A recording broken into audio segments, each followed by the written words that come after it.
Thank you, everybody, for joining in, and I hope few more people will join in from Australia, Bangladesh, and India. For quite some time, we frequently get some requests from India, Bangladesh, even in some of our colleagues in Australia who want to do research. And we regularly, Dr. Kamal and me, discuss whether we can do some kind of checklist or something like that, so that people who are interested in research, want to get into a research formally, they can get some idea. Okay, so that's why I made this topic aspiring to do research. Okay, so in both way, I personally feel is that you can do research, not necessarily you have to have a formal education in the field of research, but still you can do research just for your self-actualization and for your own interest. Okay, so we'll discuss the whole thing in two platforms: as a formal education process to get into the research, doing honors, master by research and PhD, or you are in a particular profession, you had enough of learning experience and you want to write something on your personal in a particular topic where you are working and you have vast amount of experience. Even if you don't have PhD, it doesn't stopping you to do research. So thinking of research career, so one way is the normal formal path to doing PhD or master by research or MPhil, or another for you are a very highly experienced in your field, whatever field you are a big professionals, and for your self-actualization satisfaction, you want to do some research and publication. But whatever field you want to do, it doesn't stopping you, but you have to follow a same pattern when you're trying to do research. Again, there are hundreds of books on research methodology you'll find, but I try to make it more user-friendly, more insightful, so that it's not very academic, but you can basic idea of how to do research can be informed to people who want to do research. Okay, so suppose you started thinking, so to do research, most important thing is that whether in a formal way or informal way, start thinking like a researcher. Okay, that is the most important way. So to think like a researcher, you have to have a well-defined research questions with objectives, methodology, and intended research contribution. Okay, in a research, basically you have to answer certain questions. It can be what, how, and why. Okay, now you can have one or two. When you have these questions, broad questions like what, how, and why, that is your intention to find out. You can have a primary questions, a broad primary questions. But again, if you think that that broad primary question is not satisfying the fully, you can subdivide into a few secondary questions. Again, try to make your questions not too broad. Try to make it more well-defined, narrow sort of thing, so that you have very specific particular issue you want to focus. Okay, and then you have to understand whether that primary research questions or secondary research questions is leading to descriptive findings or analytical conclusion. Okay, so you have to understand whether these questions leading to a descriptive or analytic. Okay, there is, as such, there is no issue whether you came up with a descriptive findings, but generally when you do research, people try to find more analytical conclusion. Okay, so again, to do research, people who are absolutely new want to come to a research, how to get into that process. Okay, so try to find out what already mentioned in the relevant literature. So you have to find out that you are thinking that this is new, but maybe somebody already done that research. Okay, very similar conclusion what you are trying to find out is already done. So that's why you have to find out the relevant literature on that particular topic, what people are talking about, a discussion. So people who are in the relevant field must be expert. They have a considerable experience in that particular field, and they written it and they published in academic journals. Okay, so you have to read some academic journals in a particular field and find out what sort of people are, what is the dialogue over there, the discourse over there in that in those literature. And then when you're trying to do a research, basically you're trying to find answer for a research problem. Okay, so the research problem in your research, there should be a research problem. That's why you want to address. Okay, so the research problem you're trying to address may be already done. So that's why you have to find out what sort of discussion or discourse is happening in a particular field of research. And once you understand that, read that literature in that particular field, you will find a research gap in the literature. Okay, so maybe somebody's told something, but still it is not fully answered. Okay, so there is a gap. So you have to pinpoint that gap, and if that gap is there, that is a place where you can position yourself and try to minimize that gap.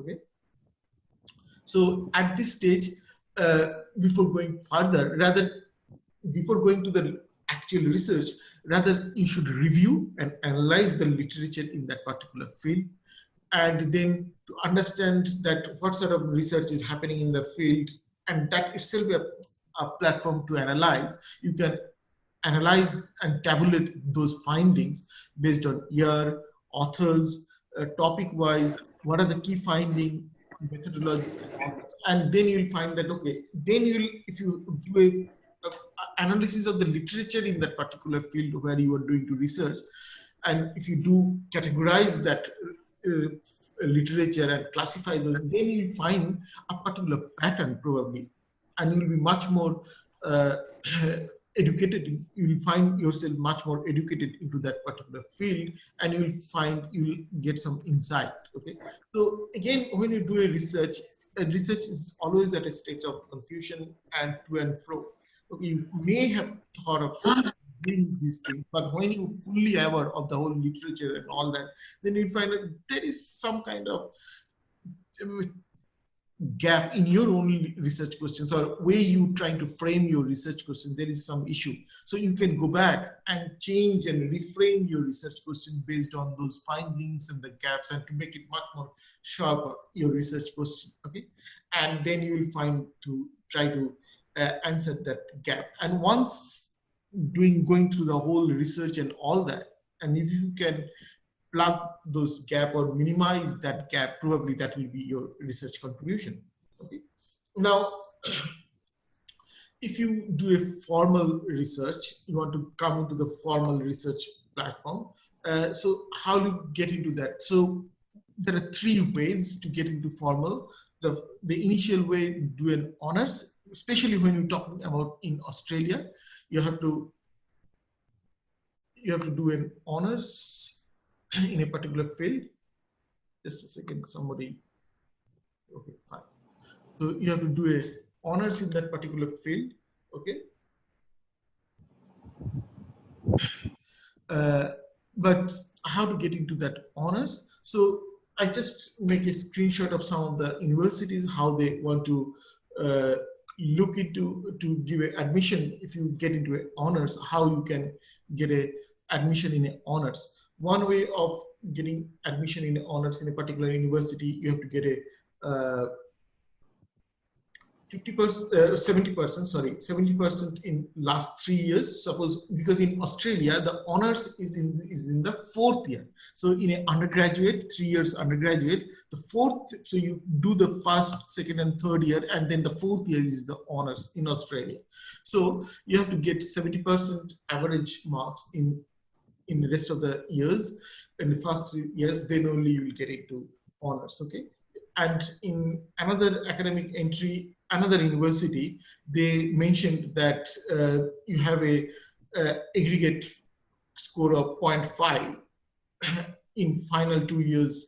So based on different university, their ranking and all that, if it's a very high ranking university, getting into honors will be a little bit tougher, but slightly in a different ranking university, they have slightly different rule, but more or less you have to have a quite good academic record to get into honors.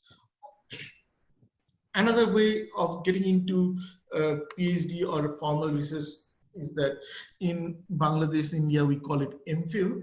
Here in Australia, they call it Master by Research. Okay. For example, one university is CQ University. If you get into a CQ University, you have to have an honors degree from that university or any other relevant discipline, 3 years of undergraduate degree or a graduate diploma, with a high level of academic performance in that discipline, and 3 years undergraduate at a high level of academic performance in a relevant, plus minimum of 1 year of work experience. So these are some of the criteria, and you have to fit in at least one of those criteria to get into master by research. Okay, so this is another example how a particular university look at. Again, another university, this is of much more higher ranking, Australian National University. According to them, an Australian bachelor degree or higher with an overall grade of distinction or higher distinction or of international equivalent, because distinction and higher distinction mostly start with 75 or 80% marks. So if you have that sort of marks in your undergraduate level, that will help you to get into a higher degree research, master by research. Okay, or you have some publications and all that, and of course you have to have a good IELTS or PT course to get into that. Again, now the most sought after research field is to do PhD. Okay, so again, to get a PhD, mostly you have to get first class. Yes, it is mentioned second class honors, but it is quite difficult to get admission in a good university, even in a not so high ranking university at a second class honors. Even if you get, probably you will not get a scholarship, but there is an option. Even at a high second class, probably you will get a admission, but getting into PhD, you have to have a high or at least high distinction or distinction in honors. Again, in Australia, which is slightly different in India and Bangladesh, that after doing your honors, you directly go into PhD, which is not in other places, but you have to have a good score. So honors are like a semi-final and PhD like a final. So you have to have a semi-final to get into final. Okay. Another thing is that you have to have a research degree component in your honors or master by research. And of course, some relevant experience will help you with the publications and all that. That will also, like a point system, you can help you. Again, there's another university I'm showing. So I'm giving some examples of different universities, how you can get into a PhD in Australia, because many people start asking us when we discuss with them. Okay, so to be eligible for PhD, again, you have to have a bachelor degree with first class or a second class honors, master's qualification that contains substantial. So even if you don't have master by research, just master by coursework. So again, in Australia, there is MPhil is called master by research, and normal masters, they call it master by coursework. So even if it is coursework, you have to prove that you have some kind of thesis or dissertation of significant research component. Okay, and of course, IELTS of 6.5 you have to have. Again, to enter into the PhD program, you also have to have kind of small proposal. Okay, because before, of course, your mark sheet and CV and all those things are required, but before getting into PhD, also you have to provide university a small copy of a brief research proposal, which is of 1,500 to 1,700 words of 3 to 4 pages. Okay, that is required. So, for example, this is a application form of a particular uh, university. So, see, they're also asking that to do research, you have to have a research description and background. What sort of research in your that small research proposal, whatever you want to submit for your admission purpose, you have to have a description and research questions and then research methods. What are the ethical consideration you are doing? So in Australia, the ethics part is very important. You have to give any way if you make any kind of interaction with humans. Means if you interview also someone with the survey and all that, for that reason also you need a ethics permission. And then what's of ethic consideration, research implication, and other things you require. Okay, to and you have to show it those things. Okay, and then again you'll find that in your application also they're asking you what type of research output they have. So not only your marks, you also have to prove that you done some kind of research publication. It can be a conference publication, you went and give a publication, or you have some book publication or a chapter publication or small journals, something you publish. So to prove that you are into the field of, you're coming to more from amateur, I'll say that, from amateur field to more regular field of research, a professional field of research, but whether you have past experience into that field, okay, to start with. But the most important part in the whole process, again, you have to understand the doing PhD or master by research is not a very normal admission process, the way you go to the university, pay a fee and get admission with the based on mark. So, but here, little bit of tricky part is that not only you have to have a marks, you have a proposal, you have to have a supervisor or a guide. Okay, whether you have a suitable supervisor. You may be interested to do a particular field of research in a particular university. It may happen that there is no one to supervise you in that university. Okay, so that will be a bit of a heartbreak. Okay, but the question is that how you find a suitable supervisor. Okay, it's not that you go to a market and buy a suitable supervisor. Okay, so that is another tricky part. And if you go to the university website, yes, that is the place to go to, but universities' websites are so big and they're not intentionally focused to find out a research supervisor. It's very practically difficult to find a research supervisor just going to the university. So what you do, more practical, suppose in a particular field, in the field of management, you want to find, okay, so if you Google it and say that ANU School of Management and staff, okay, so staff you have to give because the supervisors are staff, because the supervisors are listed every school or discipline as our staff or our people in the university website. So if you use that word, our staff, our people, then probably it will come up in your Google search that in that university, in that school of management or in that school of discipline, those people are working. Okay, that is one way. Only if you've gone through that field only, finding a supervisor, you understand. Okay, suppose I made an example here. So I done like that to make this presentation, to make this slide. So, and I found that our people College of Business and Economics in Australian National University, that this search has come. Now, if I click that, then our people page will open. So you'll find that whoever is working in that university, whether it's a PhD student or a master by research or by a professor or lecturer, all the people's name and everything will be there. And another thing you have to understand, in Australian, all the university have a very good websites and a very formal websites with every professors, lecturers and supervisors, they have their own web page. Okay, so you'll find the hyperlink, and this page must be this name has a hyperlink and another take you to the another page. Okay, so you simply scroll down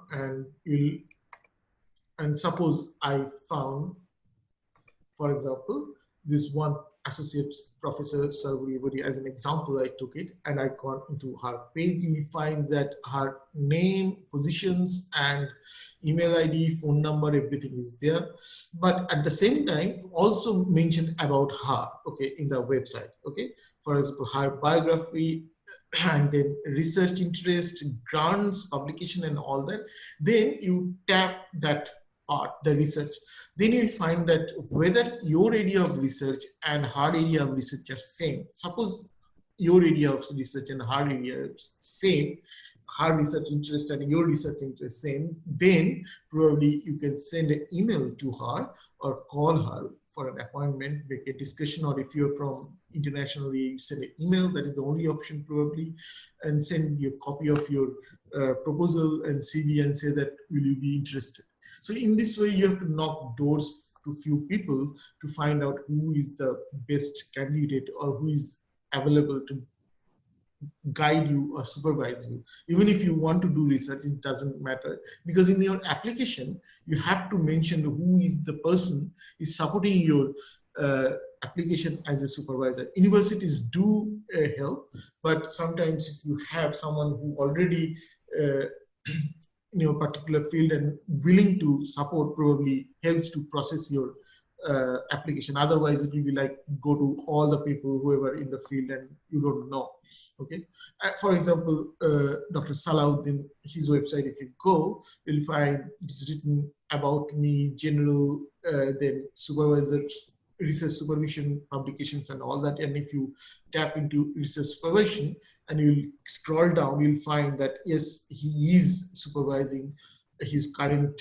He's already, not everybody is allowed to do supervise. Okay, maybe someone is recently new joined in the university, they don't have any experience, they're not allowed, okay, to not yet got the permission. Again, until unless you being already being an associate supervisor of some student under somebody who is already a principal supervisor, until unless you completed that student, you may not get the permission to be a principal supervisor. Okay, for example, in his website, he's authorized to be a supervised from the university, but at this point of time, probably he's only at an associate level, so he'll be like a second supervisor. He can't be primary supervisor.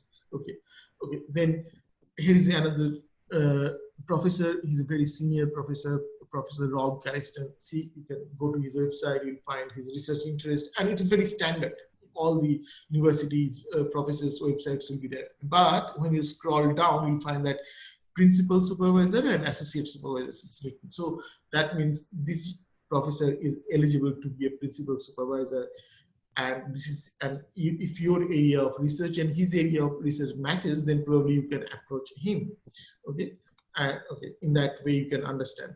And our today's one of our co-presenter, Associate Professor Aziz Rahman. If you go to his website, you will find his all details are there, his qualification, his research interest, area of research, and also you'll find that current supervised as a principal supervisor and associate and all that. So how many? So then you'll find that okay, he is already authorized to be a supervisor.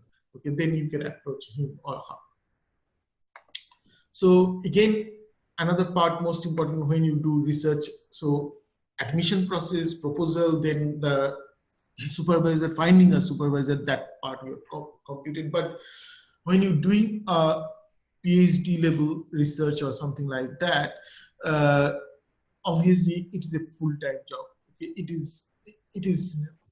You're not exactly a student, neither you are a formal researcher, you are somewhere in between. So you are not exactly student, neither you are a employed, fully employed, you're sort of an amateur researcher, research scholar. So government pays you, okay? It is not possible you do a full-time job and doing research. It's extremely difficult, okay? Doing PhD is like a full-time job. So you probably have to leave your job and do for a research until it is extremely difficult. You can do part-time research, but it is extremely lengthy. It can go to 5 to 6 years, and it is extremely lengthy, and it is humanly not possible. It's not impossible. It is quite challenging to do part-time research and do PhD. Okay, and again, when it comes to scholarship, uh, chances of getting scholarship at a PhD level relatively easy. Again, it is very competitive, but doing PhD level research uh, and uh, and getting scholarship relatively easy because more amount of fund is there mostly in the PhD level research. So if you want to get a PhD level research, you have to go for full time. It is most suitable option probably. But at the same time, government will give you a scholarship. For example, at this market value, it's 28,000, and it is tax free. Okay, again, it is tax free. Again, if you have not much family responsibility, it is good enough money for you to survive. It's quite a good enough money to survive to do research. Okay, so you get paid to do study. Okay, so that is another good thing. Okay, and but again, that is the whole about how to find a supervisor, proposals, and scholarship. But again, if you want to do just want to do research for your own satisfaction, for your self-actualizations and all that to get confidence, our research platform also provides some support. So you can, we also published a magazine which is not very academic, but still it's a good quality magazine. We encourage people to use our platform to gain confidence and write and contribute academically and for your own personal satisfaction also. So if you still want to, and someone who is recently thinking of doing research and all that, you're not getting chance in any writing in a public platform, you're not very confident, you're always welcome. We'll give you support. And after you submit, we also do the editing part and all that so that it looks much sharper and all that. We give lots of support so that you can publish in our magazine also. And in that way, you can gain some confidence. And of course, this will be in our website and you can download and show that, yes, you have published something. Because before actually we publish also, we also go through the editing process and help you to fine tune your research. That's it.